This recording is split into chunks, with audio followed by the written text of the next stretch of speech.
disasters to me, first of all, like 9/11, I think create great opportunities where a lot of people, the markets come down in terms of prices.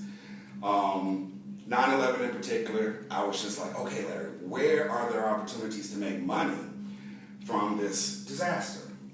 So I did what's called a top-down approach. Let's start with airlines, airports. We know it's a security issue. So I just put those two words together in Google, and baggage screeners came up, which I also thought would be a very important piece of equipment in the airports in the future. I knew nothing about this business, but I checked the activity on the stocks. Prior to September 11th, they were like $3 stocks, penny stocks. I'm looking at this post 9/11, I'm seeing activity, $8, $9, $10 stocks. So again, I want to do a little bit more due diligence. I looked to see who has the FAA contracts, who's certified, all the regulations and so forth, and narrowed it down to one company called Envision Technologies. Again, presented this opportunity to my clients, like, look, it's $8 a share. I bought 100, This is my rationale in terms of why I think this is going to be lucrative. Are you in?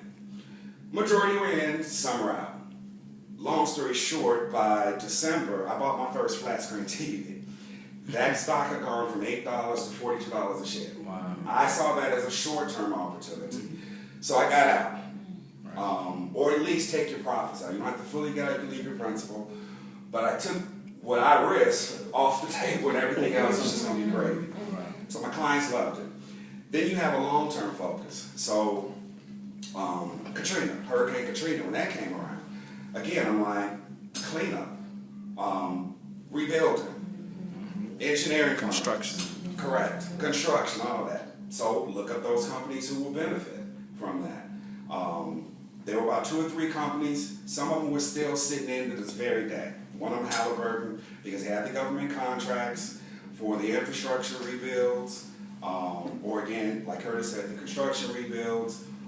On average, depending on when the clients came on board, we're up 200-300% in those engineering and infrastructure companies. So we just ride that. So again, that takes a lot of the guesswork. When you use a lot of information, or actually a lot of data, and turn it into information that's useful in making decisions for now and the future.